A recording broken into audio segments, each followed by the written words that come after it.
Localizada na costa sudeste da África, no Oceano Índico, Maurício é uma ilha tropical com paisagens incríveis, contando com cerca de 1,3 milhão de habitantes e uma economia de renda média alta. O país tem uma das democracias mais estáveis da África, além de dispor de uma economia próspera e diversificada que planeja atingir o IDH muito alto até 2025. Afinal, qual é o segredo das Ilhas Maurício e por que elas se destacam tanto dos demais países africanos? Isso é o que vamos ver neste vídeo. Olá, seja muito bem-vindo ao canal. No panorama de hoje vamos conhecer o segredo por trás da economia das Ilhas Maurício.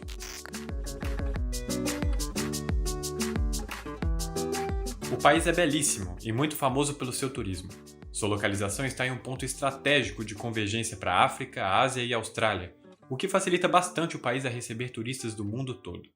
Porém, muito se engana quem pensa que Maurício tem somente a atratividade turística como fonte de renda. O nome do país é uma homenagem ao príncipe Maurício de Nassau, mas atenção que esse não é o mesmo Maurício de Nassau do Nordeste brasileiro, são duas pessoas diferentes. A economia de Maurício dependeu muito do cultivo da cana-de-açúcar por muito tempo, mas a partir da década de 1980, esse quadro vem se alterando.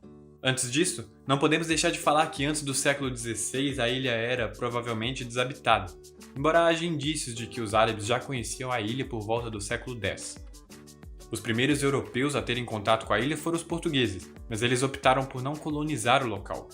Os holandeses, posteriormente, tomaram posse da ilha, mas não foram capazes de colonizar de fato o local, cedendo território para os piratas que navegavam por ali.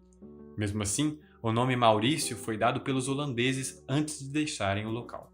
Em 1721, a Companhia Francesa das Índias Orientais ocupou as Ilhas Maurício, que foi renomeada para Ile-de-France. Em 1767, a coroa francesa toma o controle da região e passa a levar escravos africanos para a ilha, estabelecendo a plantação de açúcar como a principal atividade econômica do local. Esse período foi muito próspero para Ile-de-France, já que a plantação se adaptou bem ao clima dali. No início do século XIX, quando a Inglaterra e a França estavam em guerra, os corsários localizados na ilha foram uma ameaça contínua para os navios mercantes britânicos e indianos. Em 1810, os britânicos decidiram capturar a ilha, e após a restauração da paz em 1814, a soberania foi passada aos britânicos através do Tratado de Paris. O nome Maurício foi reestabelecido, mas em circunstâncias bastante únicas para uma colônia britânica. Isso porque o acordo permitia que os costumes, as leis e a língua permanecessem franceses. Sob domínio britânico, não durou muito tempo para que o movimento abolicionista inglês alcançasse a ilha. Em 1835, a escravidão foi declarada ilegal, e a Inglaterra passou a importar mão de obra da Índia, que também era sua colônia. Essa é uma das razões pelas quais a população de Maurício tem maioria étnica indo-paquistanesa, já que cerca de 500 mil de pessoas emigraram ao país até 1920.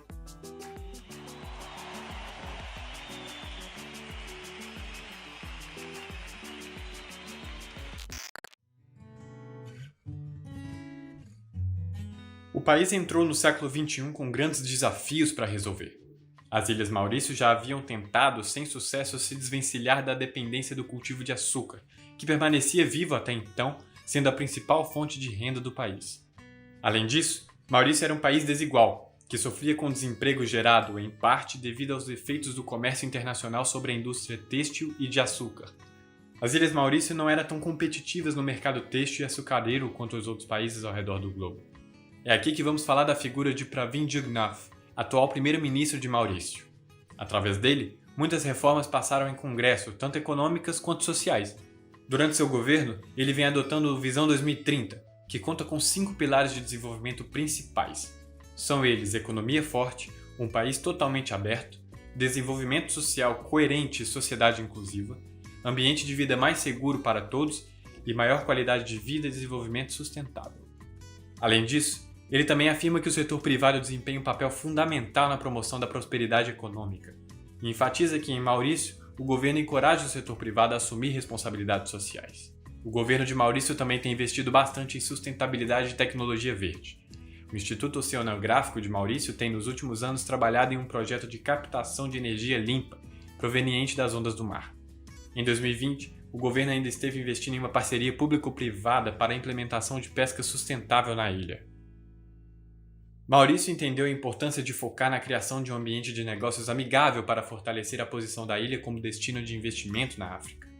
Mark Van Beuningen, CEO da Sim Finance, afirma que o clima de negócio nas Ilhas Maurício é bastante favorável, além de contar com uma boa estrutura legal para se abrir uma empresa. Em estreita colaboração com o setor público, a Câmara de Comércio e Indústria de Maurício tem implementado iniciativas de licenciamento eletrônico. De modo resumido, é uma plataforma digital para abrir empresas de maneira desburocratizada e inteiramente digital, tornando ainda mais fácil abrir um negócio no país.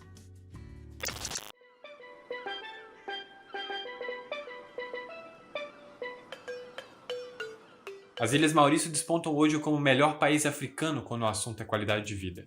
É o único do continente que atinge um IDH elevado, mas esse não é só o único indicador. Em 2019, o país ficou classificado como o 19º país com mais facilidade de fazer negócios no mundo, ao mesmo tempo ocupando o primeiro lugar absoluto do continente africano de acordo com vários relatórios e indicadores. Além disso, o país está entre os 10 com maior facilidade tributária e licenciamento de obras de construção civil. Se recorda que eu havia comentado sobre o desafio que o país tinha de diversificar sua economia para além do cultivo da cana-de-açúcar? Pois é, o país modernizou seu sistema agrícola, se tornou um polo exportador de diversos produtos, permaneceu com a atividade têxtil e se tornou referência de serviços financeiros e turismo. Todas essas atividades econômicas confirmam o relatório do FMI, o Fundo Monetário Internacional, que calcula que Maurício terá um crescimento de 3,9% no seu PIB nominal em 2021. Como uma nação multiétnica, multirreligiosa, multicultural e multilingüe, Maurício é também o país mais liberalizado do continente. Desde a sua independência há meio século, as Maurícias cresceram em um ritmo médio anual de 5,3%, um dos desenvolvimentos mais rápidos da história africana. Devido às suas políticas de industrialização bem-sucedidas e ao proporcionar aos empresários uma oportunidade de se envolverem em negócios e investimentos, Maurício fez a transição com sucesso de uma pequena ilha agrícola para se tornar um centro financeiro global em constante expansão, competitivo e próspero. As Ilhas Maurício são um bom exemplo de país que optou por investir suas políticas em modernidade, transparência, responsabilidade e ecologia. E o fruto desse plantio é, sem dúvidas, uma economia em expansão, que caminha em direção a um futuro vitorioso e próspero. E aí, gostou do vídeo? Então olha só, tô deixando aqui no final a história de Botsuana, que é outro país na África que está crescendo bastante e pode passar o PIB per capita brasileiro em alguns anos, sabia? Mas antes de ir pra lá, não se esquece de deixar um like nesse vídeo e se inscrever aqui no canal, ok? Um abraço e até o próximo vídeo.